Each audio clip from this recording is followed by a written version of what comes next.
Hey guys, welcome back to my channel. Hope you guys liked my videos. This is a story about what if Naruto was a Super Saiyan. Bardock is about to die, but a dimensional rift when the Yondaime summons death god the Shinigami pulls him into the Naruto world and onto Kyuubi's back moments before the ceiling. Don't forget to subscribe to this channel and leave a like and check the description for the creator of this great fanfic and support them for making this fanfic. Now let's start. Chapter 2 Saiyan Impressions. Naruto didn't really understand how he was able to fly at first, but just knew from what his mind was telling him to do on instinct, and the sensation felt so right. Like he was a bird, freed from its cage, and spread his wings to fly high into the sky. He was flying all over the place, from one country to the next, zooming at such an intense speed that by the time the sonic boom he made over one country was heard, Naruto was on the other side of the world, and making more of them. The more he focused on what he could do with his newfound abilities, the boy felt more memories that were not his coming out, and had nearly overwhelmed him. However, Naruto fought for control, focusing on doing things one step at a time, and just learning not to blow himself up with what he knew from instinct alone. He figured that a whole month of learning how to control his powers for the Chunin exam finals was a blessing in disguise and would be able to get ready for his fight with Hyuga Neji.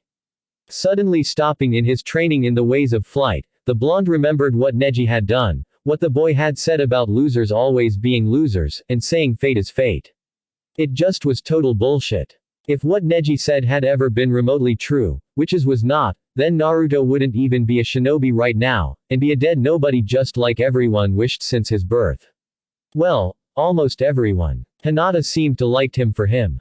The words made Naruto angry. He was so damn angry at that prick. His power had begun to rise, his power forming into the form of silver energy. A storm was forming overhead, and even the ground began to shake.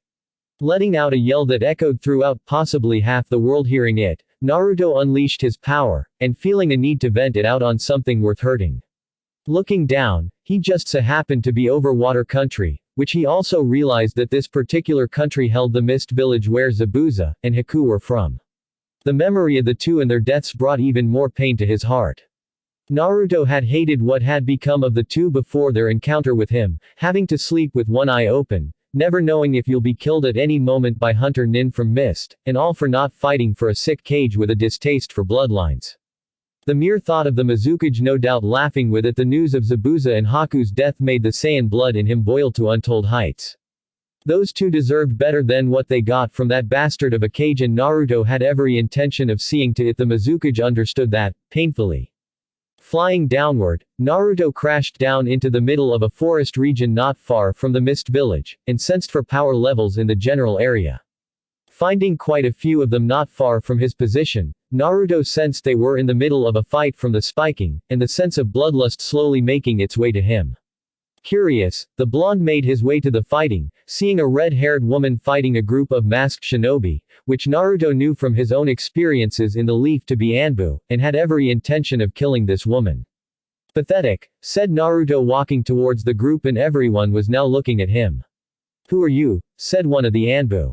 Do you serve the Mizukage? Said Naruto, seeing the Anbu look at each other while the red-haired woman narrowed her eyes. Why do you want to know, brat? Said another Anbu. Because I want to rip his heart out and stuff it down his throat, said Naruto coldly while the Anbu tensed at hearing it. You have a bloodline, don't you? I can practically sense it off of you, said the Anbu with the captain insignia on his right arm. Judging by the hate-filled tone in your voice, you do work for the Mizukage, and believe in exterminating people with bloodlines. If there is one thing I truly despise, it is people like you, who hate others for being different, and think they should be slain, said Naruto while covering his body in silver energy, making the Anbu back up in fear. Monster, said the Mist Anbu captain. No. Not a monster. Saiyan, said Naruto before he quickly vanished and in a flash had obliterated the Anbu before turning to face the shocked redhead.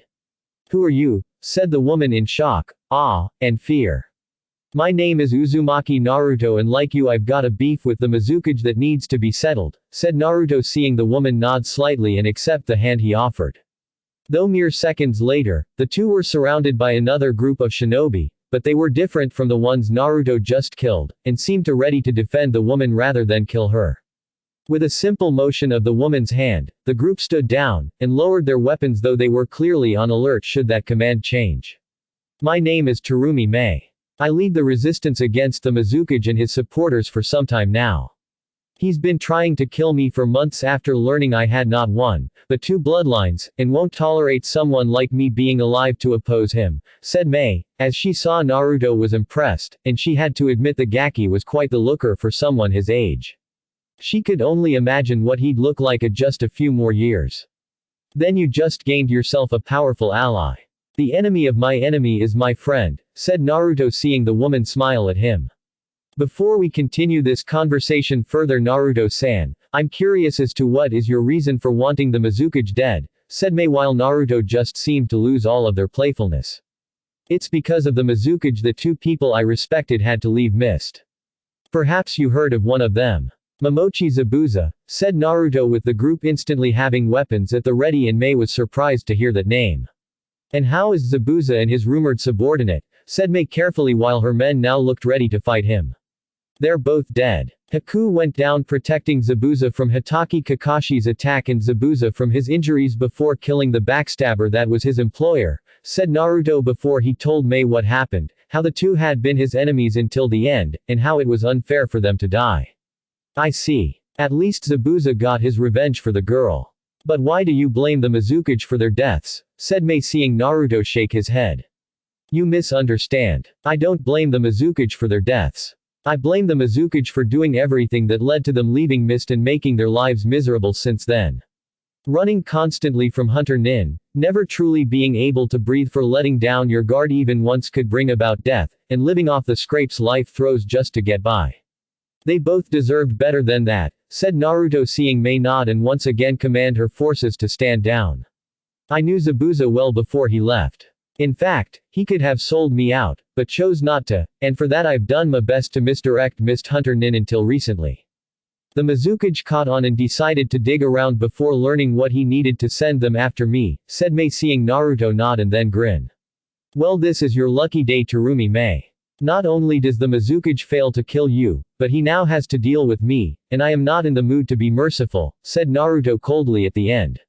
I believe you, but you also need to know he's a Jinchuriki, and has the incredible power of the three tails at his command, said Mei while Naruto raised an eyebrow at her. The three tails. That's it, said Naruto with Mei looking surprised by how casually he brushed off the fact the Mizukage was a Jinchuriki. This is no time to be arrogant, Naruto-san. The Mizukage is powerful enough without the demon's power, but with its demonic chakra under his command, said Mei, but was silenced when Naruto unleashed his power, and it kept rising higher than the three tails ever was when free. The three tails is nothing compared to me, nor is its jailer. You want the fighting to end and bring stability to this land, I can do that easily, said Naruto, as the ground shook, the sky flashed with lightning, and scaring the crap out of those around him. And just as quickly, the power he generated left, and all was calm again.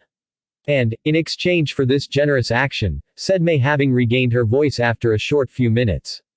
Nothing much right now. Just come see the Chunin exams in Konoha in 1 month's time and make it known you're the new Mizukage. I can tell you're going to be a much better one than the current jerk, so that's all I really want right now. A cage, who will look out for everyone, and not just the majority, since the majority is not always right, said Naruto with Mei nodding and knew that she knew he meant more to that than he was willing to admit. I can do that, said Mei, as she saw him smirk at her, and the redheaded to admit, that she was a bit turned on. Are your forces remotely ready for a fight, said Naruto seeing Mei think over the size of her forces. Most of them are ready, but we're lacking the power to fight off the Mizukage, and the number of those loyal to him is still higher than our own, said Mei with Naruto's smirk growing.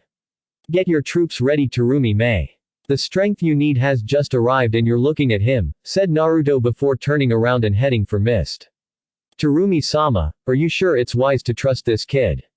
I know he's powerful, but we hardly know anything about him, and the risk is very high, said one of her shinobi. I know it is, but we can't delay any further, and Yagura needs to fall now. If we don't act, the chance to kill him will not happen for a few more years, and even then such a fight will have its drawbacks. The only reason we won't be invaded by rival villages is due to being our country being a continent unto itself, and it takes time for them to get here with any sizable force. This kid will do the hard work for us, and from I felt of his own power, I honestly think we can win with him on our side, said Mei, as she saw the man nod, and had to agree that the boy's power was something he had never felt before. I'll get our forces ready, said the shinobi before heading off to get the others. In Mist Village, Yagura was feeling uneasy, as he had felt that power somewhere in Water Country rise up out of the blue, and it was something out of this world to him. To make matters worse, he could feel it coming this way, and wondered if it was another Biju seeking to expand its territory. It was possibly, but this power felt different. Very primal, yet focused on just heading in the direction of the village, and did not change course. Prepare the village's defenses at once, said Yagura, as he saw his Anbu nod, and leave to carry out his orders. No sooner had the mist Anbu left, an explosion was heard at the gate, and the power the Mizukage had felt earlier was back.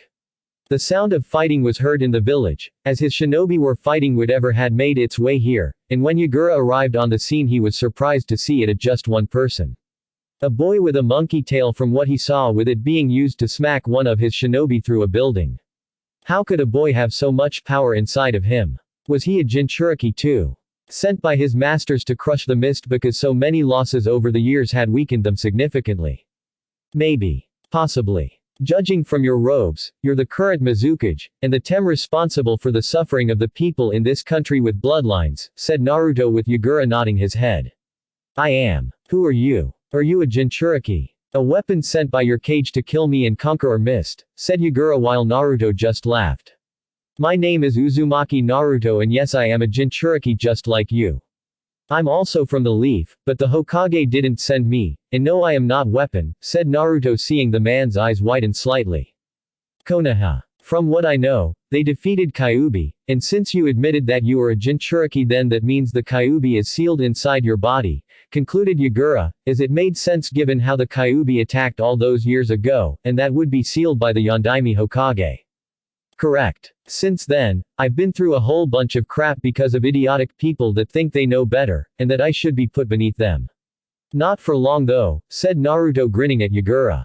So you intend to unleash Kyuubi's power upon me, said Yagura with Naruto laughing once more. Are you serious? Can't you tell? This isn't Kyuubi's chakra you're feeling right now. This is my power, said Naruto, as he let out a mighty yell, and shot his power up, making the ground shake around them. This power. It's beyond anything I've ever felt before. What is he? Thought Yagura, as he gathered up his own power, plus the Three Tails' own, and tried to match it against Naruto. Sadly for Yagura, it wasn't enough. You think that demon in your gut is going to save you, Mizukage? Nothing you have at your disposal can stop me from getting justice for the lives you ruined, said Naruto, as he saw the faces of Zabuza, Haku, and even Terumi Mei in his mind suffering at Yagura's hands. So what if I did ruin lives like you claim? Those people deserve to die for what they are. They're freaks of nature with powers that do not belong in this world, said Yagura, as he brought out his weapon of choice, and attacked with a downward slash. Naruto caught the weapon, broke it, and hit Yagura with an open-palmed strike that sent the three-tailed Jinchuriki back. A large group of mist shinobi converged on Naruto at that point, but his power was too much for them, and obliterated each one from existence. Those that weren't blown away were taken down by Naruto's fighting style, which was in reality Bardock's way of fighting, and moving on instincts. He broke bones, busted heads, and slammed others into nearby buildings. Water style. Water dragon jutsu, said Yagura, as he unleashed a powerful water jutsu at Naruto, and it crashed into the boy dead on. Thanks. While I don't mind a shower, I'd prefer to have one in the normal fashion, or go to the hot springs, said Naruto, as he had yet to move from his spot after the jutsu hit him, and looked unimpressed by the attack. Die, said Yagura, as he unleashed the Three Tails chakra at Naruto, who dodged to the demonic chakra, and instead charged his fellow Jinchuriki head-on. You first, said Naruto, as he hit Yagura in the face with his knee, followed by a punch that slammed the Mizukage into the ground, and then finally finishing up by taking to the air before with a blast of energy that obliterate the entire area around them. Descending to the ground, Naruto looked at his handiwork, seeing that the village had taken a bit of a beating from the blast, but nothing a little elbow grease and hard work wouldn't cure when rebuilding what was destroyed. Letting out sigh, Naruto saw many of the mist shinobi that he hadn't hurt, or killed backing away from him in fear of facing such a powerful foe. "You did it," said Mei, as she appeared with her forces, and saw the devastation Naruto had brought down on mist. "I aim to deliver Terumi-san," said Naruto, as he bow his head to her, and begins to walk out of the village. "I'll see you at the Chunin exams," said Mei, seeing the Saiyan stop and turn his head to smile at her. "I'll look for you there. If by chance I'm not, assume it's anything foul play was involved, and don't believe anything the Sandame tells you, Mizukage-sama," said Naruto, as he shot up into the air, and shocking many of the mist shinobi while taking off with a streak of silver energy being left behind. Such a strong boy. One day, he'll be an even stronger man, and when that happens, I will make him mine, said Mei, as she could see it now, and the blush that formed on her face matched the hair on her head. "Graduations on being the Mizukage madam," said one of Mei's loyal subordinates by the name of Ao. "Thank you, Ao, but now is not the time for celebration, as we have a lot of work to do, and only a month to get it done before the Chunin exam finals come around," said Mei while Ao frowned in confusion. "If I may, Terumi-sama, Mist doesn't have any of its shinobi participating in Chunin exam finals, so there is no need for you to attend, and," said Ao, but an icy stare from Mei made him stop, and felt a shiver run up his spine.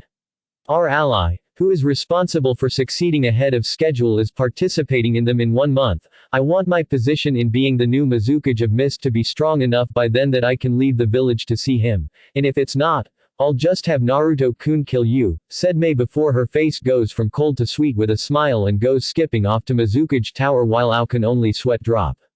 "Wait. She said the kid was participating in the Chunin exam finals. Then the kid is ranked a genin. Oh Kami," thought Ao, as his Byakugan eye hidden behind the eye patch had felt that power, and the realization that the adult version of Naruto would be even more powerful brought icy shiver up the man's spine, knowing how this could play out for him, with Mei clearly having thoughts about the boy that would one day become a man. An idea of what Ao would face should he fail to complete his leader's orders appeared in his mind. Ao's pictured outcome: "Forgive me for missing the Chunin exam finals, Naruto-kun.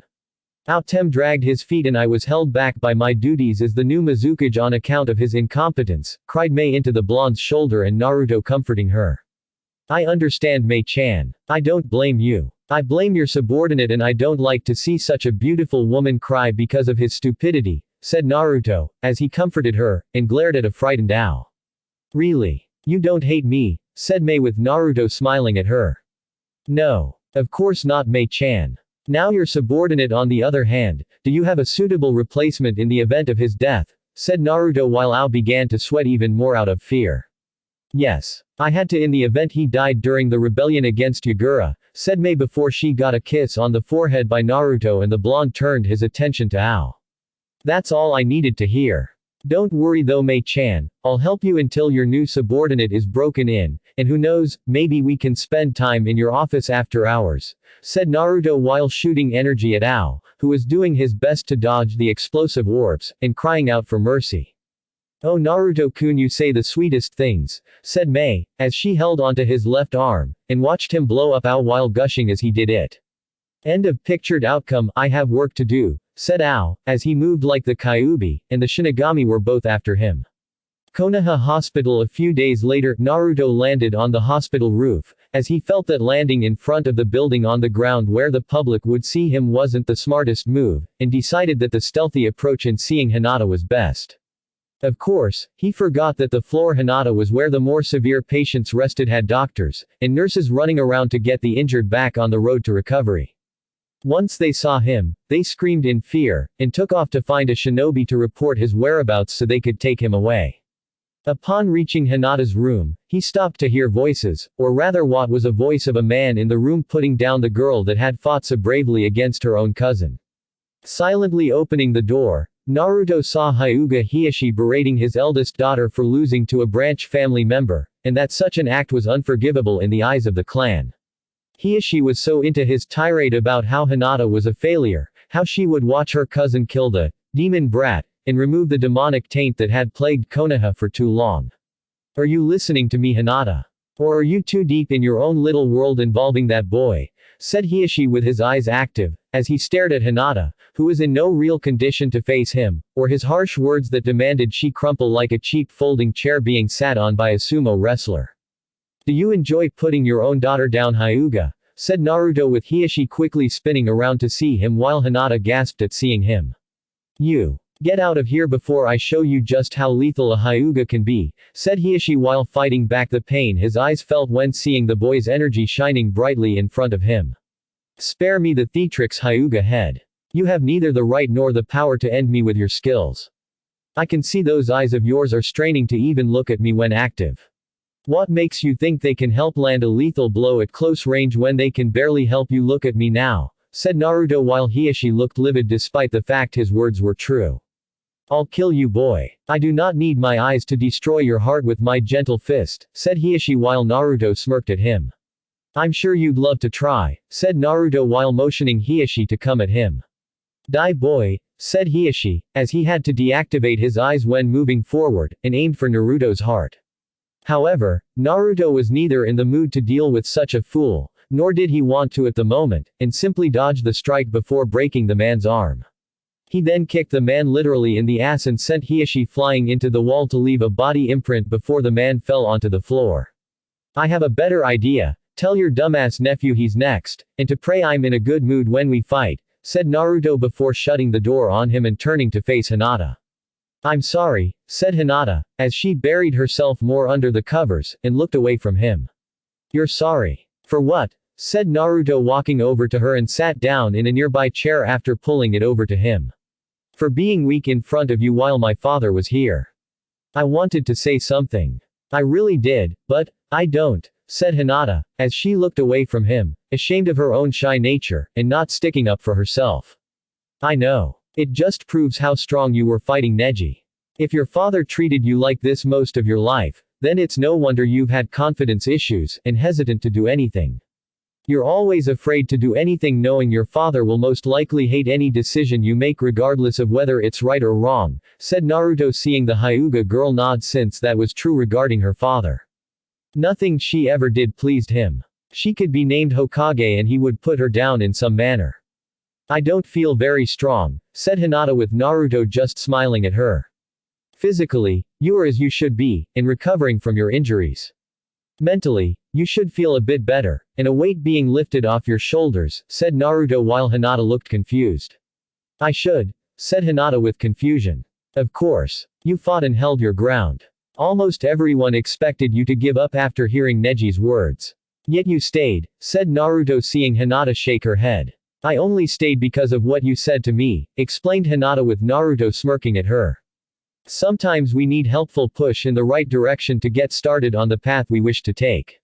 There is no shame in that. I experienced it with Iruka-sensei and him pushing me in the right direction in believing in myself, said Naruto seeing Hinata was shocked at hearing such words from him. Even you, said Hinata with shock showing on her face while Naruto smiled. Even me. Everyone gets a push in the right direction now and then. The Yondaime didn't just become the Hokage overnight.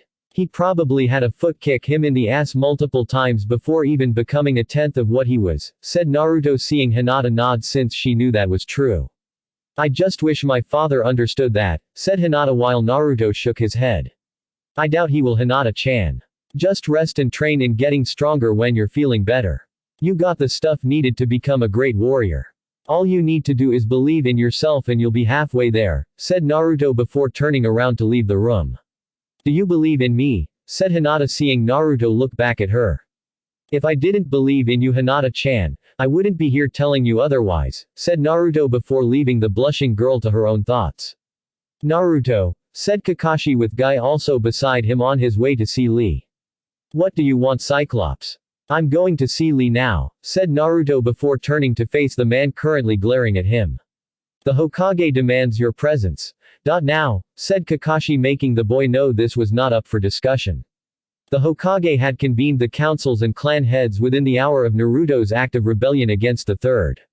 Stated how the boy won his match, which no one even thought was possible given Naruto's level of skill they knew he possessed from his years in being a genin, and Kakashi's own reports on the blonde's progress in the team training they had together.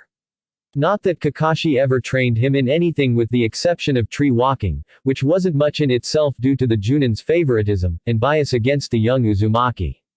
Still, this sudden change in behavior, physical appearance, and the tail he apparently sported brought about quite the uproar. Hiashi wasn't happy either, as he had heard how Naruto had inspired Hinata to fight Neji, and the Hyuga clan head did not appreciate it one bit. Hinata had been weak, spineless, and an overall failure when it came to the standards of the clan.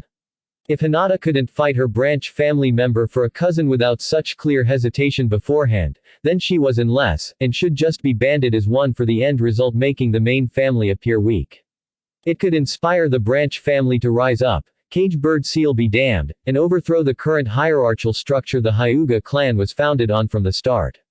The Sandaime told them Naruto fully intended to participate in the Chunin exams to fight Neji, which made the various governing bodies with the exception of most of the clan heads pound their fists in anger, and demand boy be denied.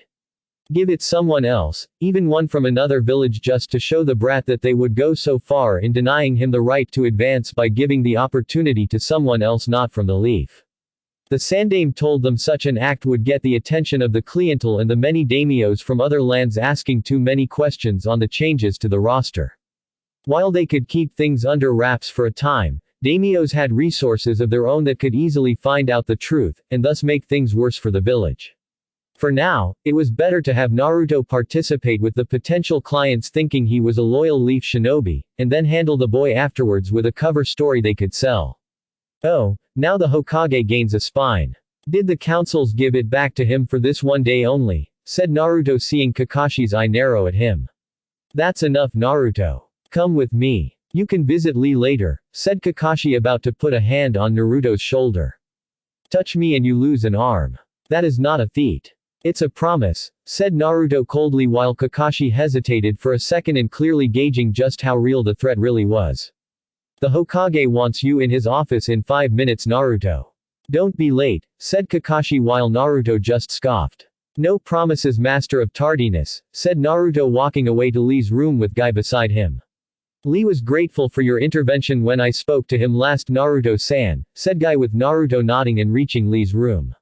I owed him for actually giving a damn. He tried to dig me out while others just walked away. I don't know what you think of me, Guy, but I am a warrior of honor, and when I owe a debt to someone, it gets paid in full, said Naruto, seeing Guy nod. If that is how you feel, then I have a proposition to make after speaking with Lee, and will benefit for your match against Neji, said Guy, seeing Naruto look back at him with a raised eyebrow. Isn't that a conflict of interest? Said Naruto, seeing Guy shake his head no.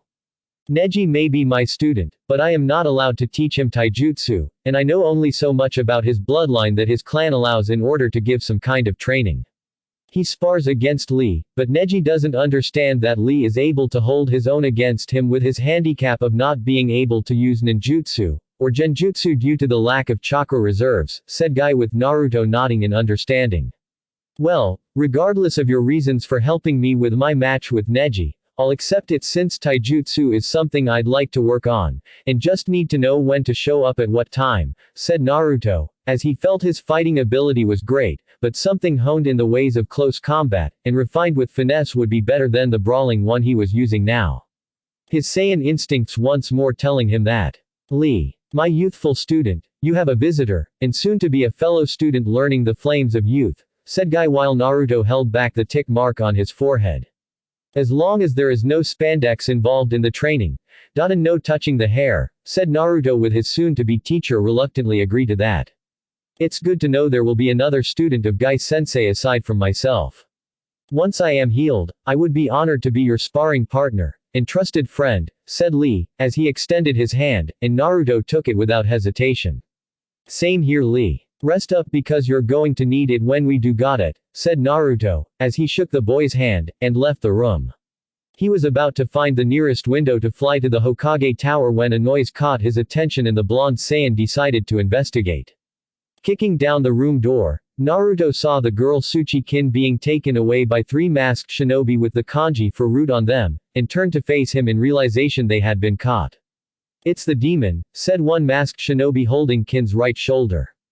Take him. We'll bring the demon to the rendezvous point and to Danzo-sama he can be conditioning to be his weapon, said the leader of the group with captain rank on his sleeve.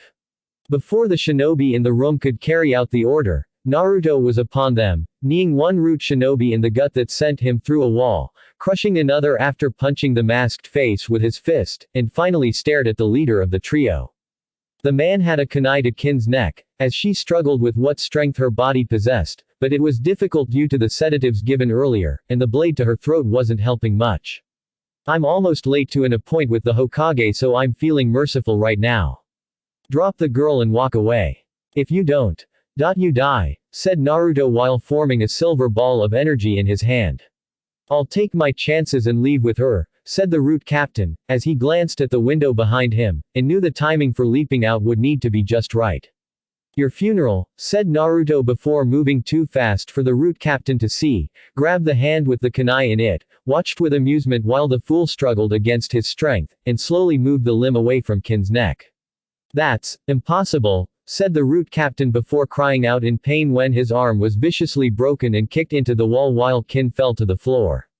According to who? Said Naruto before blasting the root shinobi to pieces and turned to walk away. Wait. Please don't leave me, said Kin, as she didn't have the strength to fight right now, and was afraid to be left here all alone. Naruto stopped and turned to face the frightened girl. His Saiyan side told him to forget her, as she was weak, and should fend for herself. However, Naruto ignored it while he came to terms with what the girl was asking of him, and considered his options. On one hand, he could leave Kin here to be picked up by Sound, or whoever those root shinobi worked for, with the most likely fact being he'd never see her again.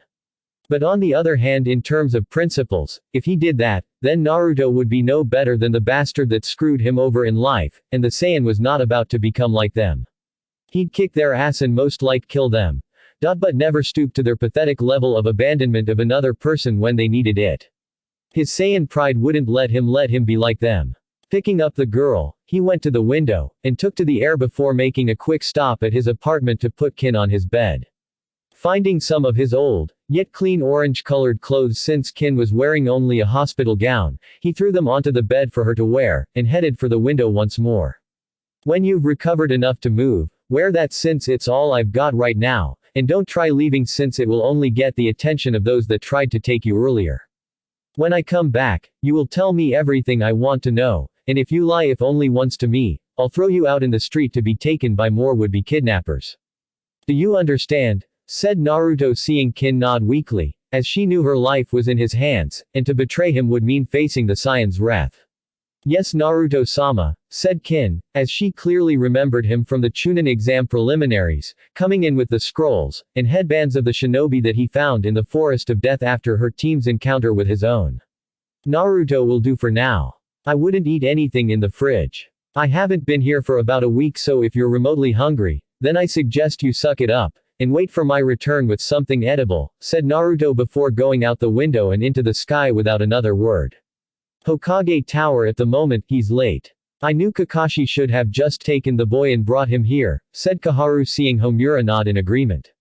After what he did to Hiashi at the hospital, the boy should be imprisoned, or executed for his actions against the clan head, said Homura, as he had heard from Kakashi how Hiashi had to be hospitalized with a broken arm, and a concussion to go with the various bruises that had formed on his body from hitting the wall.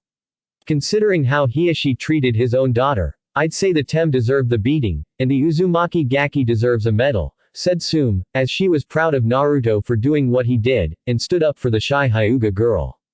How can you say that, Tsume? Your own son was beaten by the demon, said someone on the civilian council. My son knew the risks in fighting someone. Besides, Kiba needed a kick in the ass since he was getting a tad arrogant, and I won't stand for that, said Tsume, as she had spoken to Kiba about who he lost to, and that being arrogant had played a part in his defeat. I heard Uzumaki-san has changed quite a bit. I'm curious to see if the rumors are in fact true, said Shibi, as he had heard from his son that Naruto was very much different than before, and that Shino's own insects were terrified of the power the boy had displayed. His demon powers are manifesting and the seal is weakening. Jiraiya-sama, we order you fix the seal, and lock away the boy's powers after his arrival, said Homura, as he saw Jiraiya leaning against the wall, and deep in thought. Why don't we wait until the Gaki gets here before doing anything? From what I've heard, the Gaki has a tail like a monkey instead of a fox's like I was expecting when told of the changes, and if approached in a more diplomatic way could help us find out the changes to his body, said Jiraiya, seeing the Sandaime Hokage's two former teammates grumble at hearing his opinion. He also wasn't pleased with how the village treated Naruto. Truth was, Jiraiya wanted to take the boy with him, teach Naruto like Minato wanted, but the Sandaime had been so damn insistent that Gaki stay here in the leaf, and instill a sense of loyalty. Of course, the Sannin had no idea that the method used when agreeing with his former sensei involved barbaric means of abuse, and downright cruelty that would have the boy's parents come out of the Shinigami's belly to kick the ass of every moron that had a hand in this grand scheme of theirs. Smart move. Clearly you have more brains than they do, said Naruto, as he flew into the room via the open window, and glared at the idiots that were discussing his future without his say in the matter. As usual. That's him. No wonder my son lost, thought Tsume, as she saw the Gaki had gone from orange jumpsuit run to full-blown primal-like alpha material, and had to make a mental note to inform Hana so she approached the boy with caution due to her never even being around an alpha male. The last thing Tsume needed was her daughter seeking the blonde Uzumaki out at night and then getting knocked up soon after. Curious. According to my hive, Naruto-san's power holds no traces of Kyuubi, and yet it is still making them nervous, thought Shibi, as he saw how calm and in control Naruto was despite this overwhelming power flowing through him. You will show us respect, demon, said Homura while Naruto scoffed. And by what right do you deserve respect from me? Said Naruto while seeing the fools the Hokage surrounded himself with seething.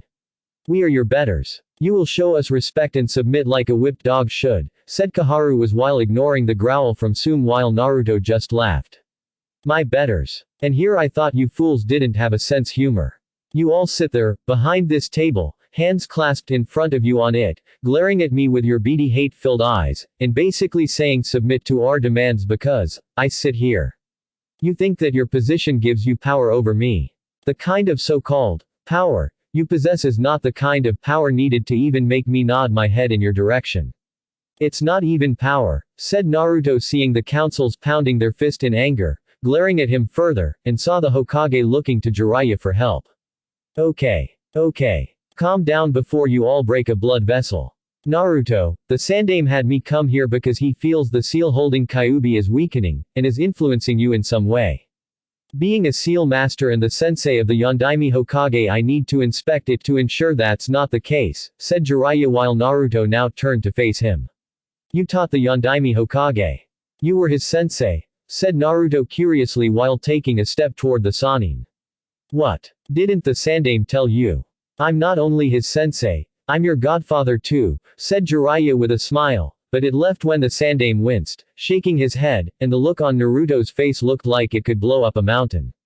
My godfather, said Naruto, as he took another step towards the now nervous man, and the Sannin looked again at the Hokage currently looking away. Why yeah, I was supposed to take care of you after everything with Kyuubi, but the third Hokage had convinced me that you'd be safer under his watch, and protection from any potential enemies, said Jiraiya while Naruto let out a deep growl of anger before turning his head and glared at the Hokage. Did the old fool tell you of my life in the village growing up? Did the fool tell you of the abuse I had to endure under his watch? Said Naruto, seeing the old Hokage not looking him in the eyes. Just recently, said Jiraiya while he saw Naruto gauging his words for a lie. And what is your opinion of how he handled things? Do you approve? Said Naruto, as he saw Jiraiya look at the Sandaime, then back at him, and then giving his form a once-over. You look healthy, said Jiraiya while trying to lighten the mood. He had no part in that. Even I don't fully understand the sudden change I went through, said Naruto, as he kept seeing memories of different places, worlds even with different kinds of beings, some strong, and some weak fighting him. It's the fox. The fox is breaking free. Seal his power away, Jiraiya, said Homura, as he stood up, and pointed an accusing finger at Naruto like he had just confessed to killing off the entire Uchiha clan instead of Itachi. Sit down, Homura. There is none of the Kyuubi's chakra coming out of him. It's almost like it's being blocked, said Jiraiya, as he knew given the nature of the Yondaime's seal, there should be some kind of small output of the fox's demonic power, and thus prove the seal was doing its job. Blocked. Impossible. How can you possibly say that? He is the Kyuubi, said a member of the civilian council. Oh, so you, a simple civilian with no experience in the shinobi, or the sealing arts in general knows more about the seal the Yondaime used than me. A genuine seal master and the sensei of the Yondaime Hokage. Please do share your infinite wisdom about the seal on my godson and its purpose, said Jiraiya, seeing the man open his mouth to say something, but found he couldn't, and just shut up before sitting down.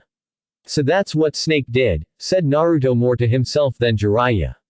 Snake. You mean Orochimaru? Said Jiraiya with some growing concern, knowing that while sealing wasn't up there on Orochimaru's list of prodigal skills, the man did know enough to mess with functioning ones to the point where they did little, or none of the things its creators designed them to do. Yeah. He hits me hard in the gut with his hand and I'm soon out of it. Next thing I know when waking up is someone buried me alive and my so-called teammates left me for dead in the forest of death.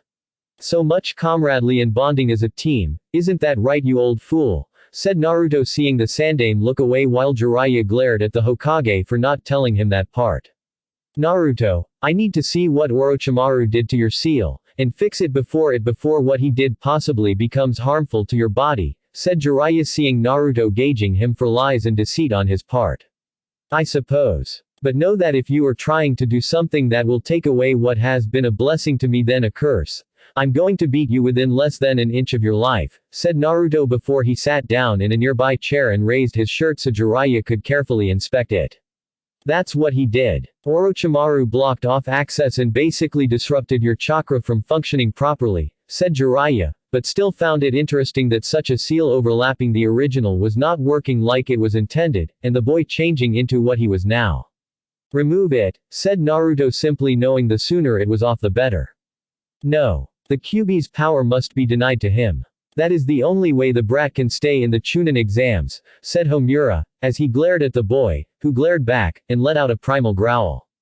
We will compromise, said the Sandaime at last while Naruto glared at him. And by compromise, you mean trying to screw me over, again, said Naruto while the Hokage just ignored him. Jiraiya will train the boy for 1 month, but he will not undo Orochimaru's seal over the Yondaime zone, and will check up on it every week leading up to the finals to ensure that nothing is wrong with it, said the Sandaime, seeing the people in the room nod at the idea while thinking without the Kyuubi's healing abilities the boy could be badly injured. I have a better idea.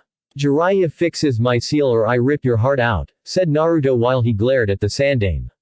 You border on treason, Naruto, said the Sandaime with a warning tone in his voice.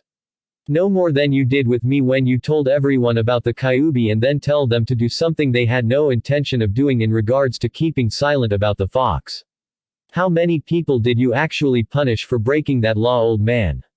From the way the councils here call me names that reference to the fox sealed in my gut, not to mention the people in the village themselves, I think you don't enforce it at all, and just let them get what they want at my expense, said Naruto before lowering his shirt and getting off the chair despite Jiraiya's protest.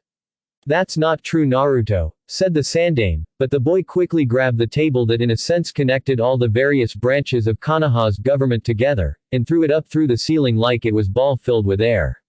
Such strength. It rivals Tsunade. But, Naruto doesn't know how to do that, and the seal Orochimaru made should be disrupting chakra output, so control needed to use that level of strength is impossible in a genin, thought Jiraiya, seeing it with his own 2 eyes.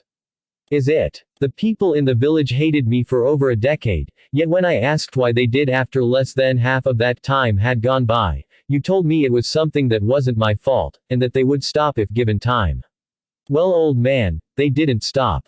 Not once. No doubt I have you to thank for that in the first place and telling me not to fight back or else bad things would happen from my actions, said Naruto while the third Hokage scowled. You didn't, said Jiraiya looking at the Hokage, who didn't meet either one in the eye, and yet his eyes did not show guilt. Oh, but he did. I may not have understood the reason why he told me that back then, but now I do understand, and it's taking all my willpower right now not to obliterate his body, said Naruto before turning around and walking away.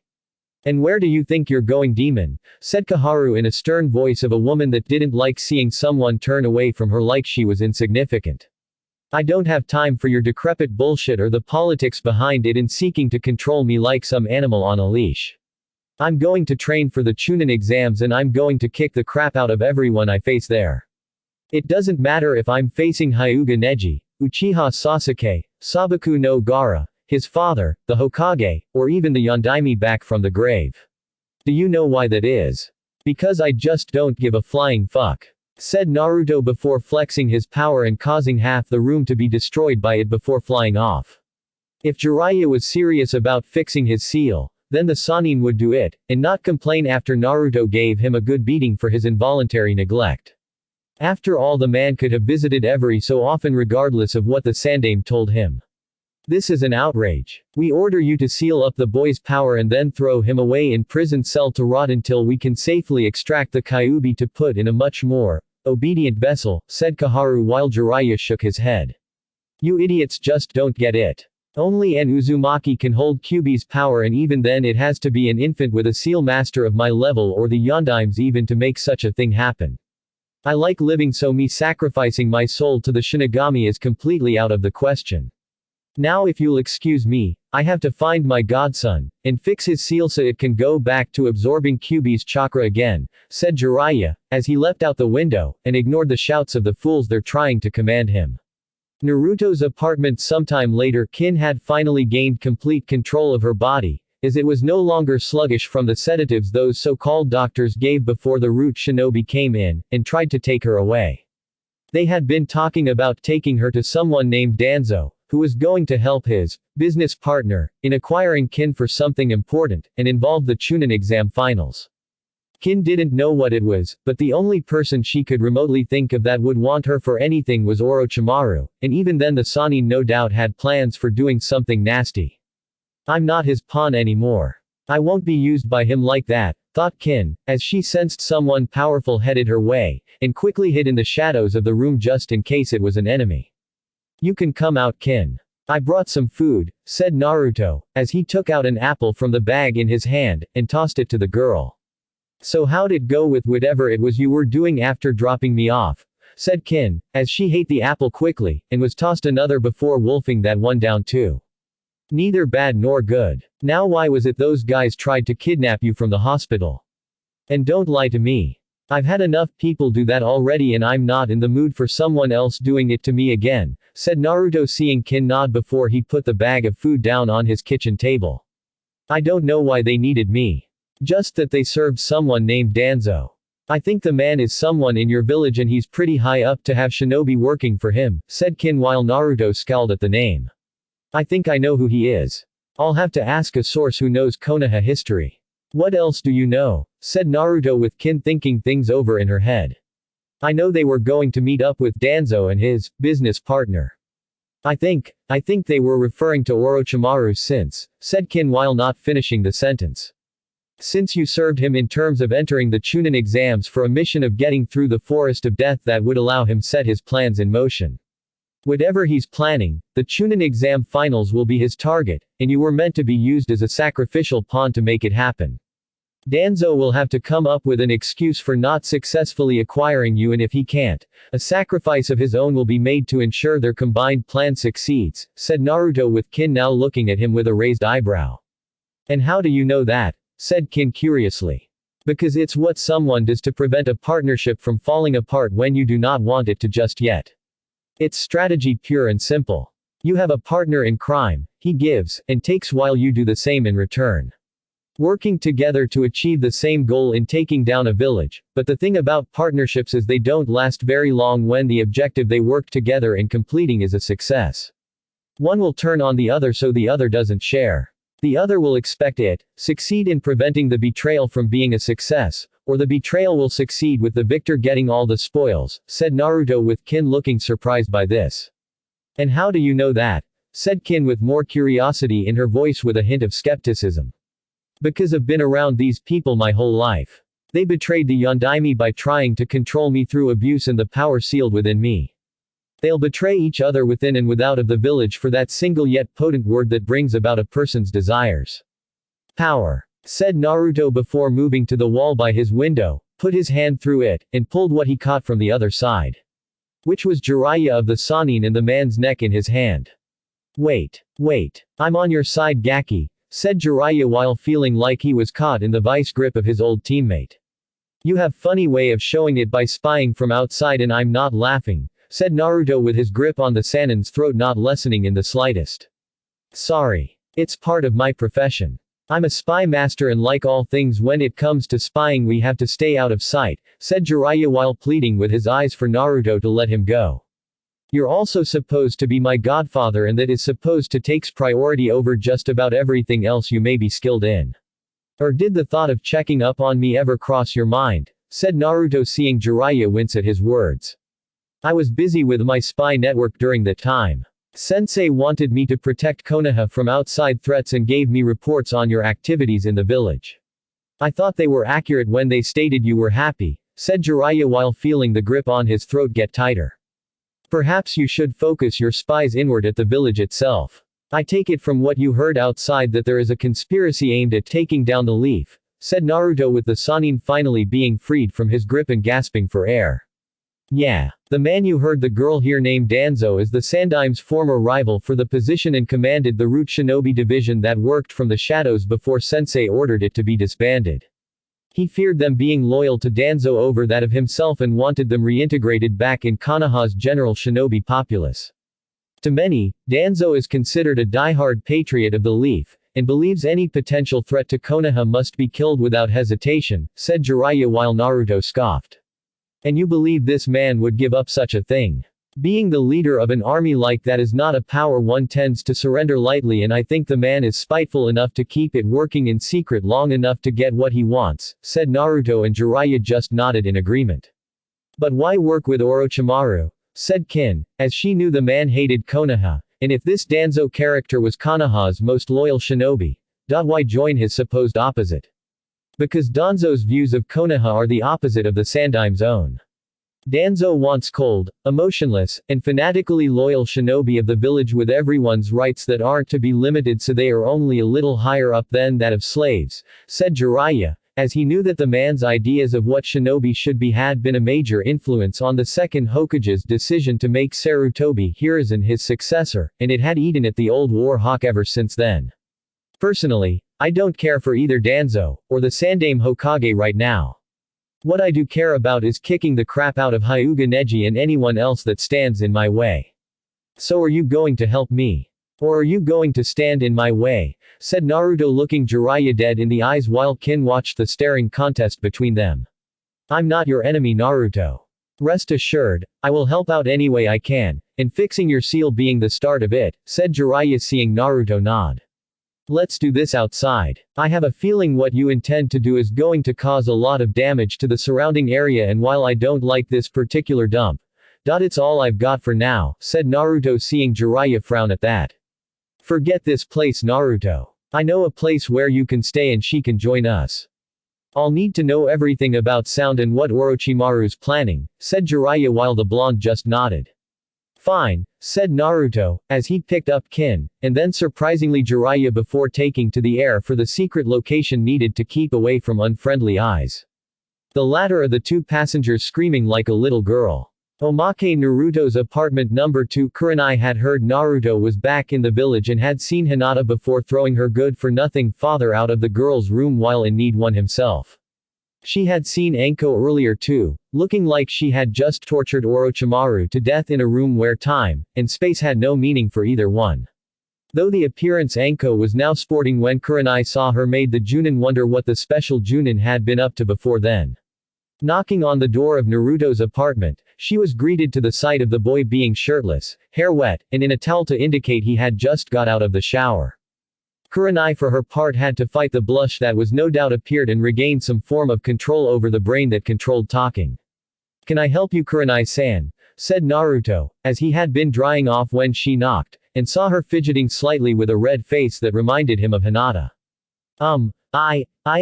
Said Kurenai, as she saw Naruto's body was well muscled, and her mind was currently trying to reboot the section of the brain that she was trying to use right now with little success. That's not exactly a sentence, said Naruto while Kurenai's mind that handled morality decided to intervene and kick the talking part of the woman's system to get it working again. Sorry Naruto-san, it's just your current state of clothing being non-existent has that effect on women, said Kurenai before mentally slapping herself at saying that while Naruto just smirked. It's all right. You kind of caught me at a moment between getting dressed, said Naruto while Kurenai just nodded in her head and thinking the same thing. May I come in Naruto? I need to talk to you about Hinata and what you did for her when she fought her cousin, said Kurenai, as she saw the young Saiyan nod, and let her enter after moving away from the door. I don't mind. Come right on in, said Naruto before shutting the door and locking it. Hours later Kurenai stumbled out of Naruto's apartment, looking ragged, disheveled, and all around looking like she went through an intense training session like no other. Her dress was in a state of threatening to come off, the Junin's hair looked like it had been hit by a lightning jutsu, and drool coming out of the woman's mouth with a limp when walking. Much like Anko had done. Kurenai. What happened to you? Said Asuma seeing the state his secret girlfriend was in right now before the woman just stopped and turned to look at him for a second. It's over between us. I'm seeing someone else now, said Kurenai before walking in her zombie-like state away from a shocked Asuma and found herself at a bench where an equally exhausted Anko had been sitting. You too huh? Said Anko seeing Kurenai look at her. How did you know? Said Kurenai seeing Anko give her a weak smile. He was getting ready to take a shower right before I left, said Anko while Kurenai just looked at her with bugged-out eyes. Well, that explains it. Should we tell anyone about this? Said Kurenai seeing Anko raise an eyebrow at her. And ruin the best sex of our lives, said Anko seeing Kurenai nod. Good point. Share, said Kurenai with Anko nodding and grinning. Share, said Anko while shaking the woman's hand in agreement. Naruto's apartment, and now Anko's panties won't be so lonely, said Naruto, as he put Kurenai's in the drawer with Anko's, and went to take another shower. Cure this seal. I want out. Let me out so I can fuck him. Cried Kyuubi, as she howled in fury at being denied, and vowed to make him hers the moment she was out of his stomach. End omake. Thanks for listening. I hope you guys liked it. Don't forget to subscribe and leave a like for more what ifs and support the author. See you guys in the next video.